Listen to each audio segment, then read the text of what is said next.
Masing-masing rekan-rekan semua pernah karena saya Iwan Fatila pada kesempatan waktu ini dalam mempresentasikan mengenai manfaat cost benefit dan cara menghitungnya. Pertama, pernahkah Anda bertanya bagaimana pemerintah atau perusahaan besar memutuskan untuk membangun sebuah jembatan atau membeli mesin mahal? Dan yang salah satu contoh, di mana seringkali ada pada angka-angka di balik layar.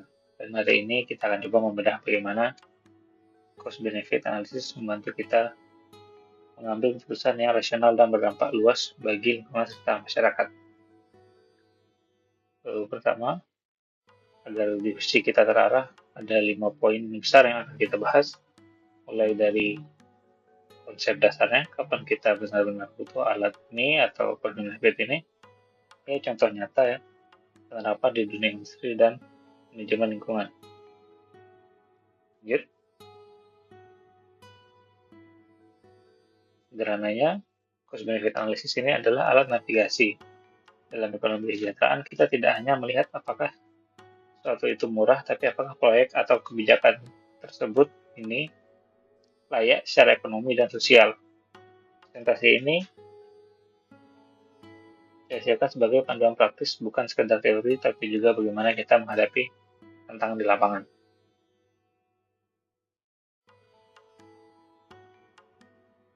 Kemudian ada pun definisi dan karakteristik utama dari cost benefit analysis. Itu apa yang membedakan cost benefit analysis dengan sekedar menghitung keuntungan dan kerugian perusahaan. Cost benefit analysis melihat dari kacamata masyarakat, ada 3 pilar utama di sini, yaitu pertama, yang kita harus cermati semua dampak, termasuk dampak lingkungan yang harus dicatat. Kedua, semua harus diluangkan agar bisa dibandingkan secara langsung. Dan tiga, kita mencari nilai bersihnya atau net benefit. Sebagai contoh, memasang panel surya di harga 200 juta mungkin terasa mahal di awal, tapi penghematan mencapai 400 juta dalam 10 tahun. Jadi, secara logika, ekonomi itu sangat layak untuk dilakukan.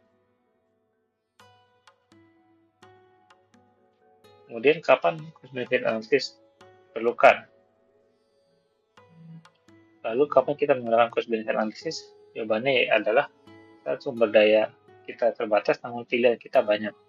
Mulai dari membangun infrastruktur publik seperti bendungan, memutuskan investasi modal perusahaan, hingga menentukan kebijakan publik yang berkaitan dengan lingkungan. Intinya, saat ada dampak sosial atau lingkungan yang perlu dipertimbangkan, cost benefit analysis adalah solusinya. Kemudian, ada pun manfaat umum cost benefit analysis. Mengapa kita harus dapat menghitungnya? Kenapa harus dihitung? Karena cost benefit analysis ini menghindarkan kita dari keputusan yang hanya berdasarkan perasaan atau intuisi. Jadi, dengan data, kita bisa menghindari pemborosan pada proyek yang manfaatnya rendah dan memastikan setiap rupiah yang dikeluarkan memberikan dampak sosial serta lingkungan yang maksimal. Jadi ada beberapa poin yang bisa disampaikan terdapat di slide. Kemudian lanjut ke slide berikutnya, itu manfaat benefit analysis dalam implementasi perusahaan. Di level perusahaan, benefit analysis adalah pelindung risiko. Bayangkan Anda ingin membeli mesin baru. Cost benefit analysis tidak hanya menghitung harga belinya, tapi juga biaya tersembunyi dan nilai sisanya di masa depan. Ini membuat keputusan manajemen menjadi transparan dan mudah dipertanggungjawabkan kepada pemilik modal ataupun auditor. Sesuai dengan rangkaian yang ada di slide, itu mulai dari menentukan nilai investasi, optimisasi alokasi modal, kemudian mengurangi risiko keputusan. Yang terakhir ada meningkatkan transparansi dari proyek tertentu. Dan ada pun langkah yang dapat dilakukan untuk menyusun. Jadi kita masuk ke langkah pertama adalah membangun fondasi. Kita harus jelas apa tujuannya, apa saja pilihannya, dan berapa lama kita akan memantaunya.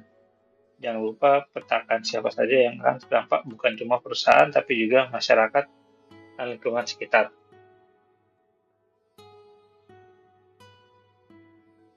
Kemudian langkah kedua adalah identifikasi biaya dan manfaat. Di tahap ini kita harus jeli biaya bukan hanya soal investasi awal, tapi juga operasional dan potensi denda jika merusak lingkungan. Sebaliknya, manfaat atau peningkatan kesehatan sebagai manfaat juga bisa berupa penghematan energi atau peningkatan kesehatan masyarakat. Ingat, kelengkapan data di tahap ini adalah kunci kesuksesan cost-benefit analysis. Kemudian metode dapat dilakukan untuk menghitung dan membandingkan nilai total biaya dan manfaat, yaitu pertama adalah NPV atau Net Present Value, yang kedua ada BCR yaitu Benefit Cost Ratio, yang ketiga adalah Internal Rate Return. Sekarang kita masuk ke bagaimana cara menghitungnya. Ada indikator tadi. Yang pertama NPV adalah NPV yang harus lebih dari 0 untuk dikatakan layakan suatu proyek. Kemudian ada BCR Benefit Cost Ratio, yaitu perbandingan manfaat yang kita peroleh harus lebih tinggi dari biaya yang kita keluarkan. Kemudian IRR atau Internal Rate of Return, yaitu harus memiliki nilai yang lebih tinggi dari tingkat bunga bank. Angka-angka inilah akan menjadi bukti konkret bahwa kelayakan proyek yang akan kita lakukan. Kemudian ada pun contoh sederhana yang saya masukkan ke dalam presentasi ini, yaitu di kasus mesin hemat energi. Itu mari kita lihat contoh nyata sebuah perusahaan ingin investasi mesin seharga 500 juta dengan potensi hemat 120 juta per tahun. Secara kasar dalam 5 tahun kita untung 100 juta, tapi dalam cost benefit analysis kita harus menghitung nilai waktu dari uang yang menggunakan nilai waktu yang menggunakan discount rate. Jika MPV-nya tetap positif setelah dihitung secara detail, barulah kita katakan proyek ini benar-benar layak untuk dilanjutkan. Kemudian ada pun contoh kedua, yaitu ketika menggunakan cost benefit analysis dalam manajemen lingkungan berupa IPAL kawasan industri. Ini adalah contoh yang lebih kompleks, yaitu membangun instalasi pengolahan limbah atau IPAL, biayanya mungkin 5 miliar dalam 10 tahun. Tapi lihat manfaatnya, bukan hanya hemat denda, tapi ada manfaat kesehatan masyarakat senilai miliaran rupiah. Inilah cost benefit analysis menunjukkan kekuatannya dalam menilai hal-hal yang sering kita anggap tidak ternilai. Nah, begitu contoh yang dapat saya sampaikan. Kemudian ada pun kesalahan umum maupun kelebihan dan kekurangan cost benefit analysis yang tidak terhindarkan dalam metodenya. Itu saya ingin menyampaikan bahwa cost benefit analysis bukannya tanpa celah. Kesalahan tersering adalah mengabaikan dampak jangka panjang ataupun kesulitan menghitung nilai biodiversitas. Kemudian untuk melakukan cost benefit analysis secara optimal, yaitu selalu lakukan analisis sensitivitas dan eksternalitas. Jika variabel berubah sedikit, apakah proyek masih layak? Jika belum yakin, padukan cost benefit analysis dengan kriteria penilaian lain agar sisi etis tetap terjaga.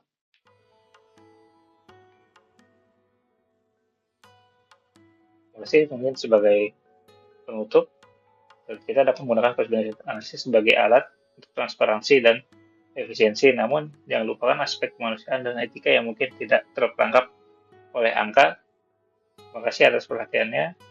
Mari lanjut ke diskusi di bagian di bawah. Terima kasih.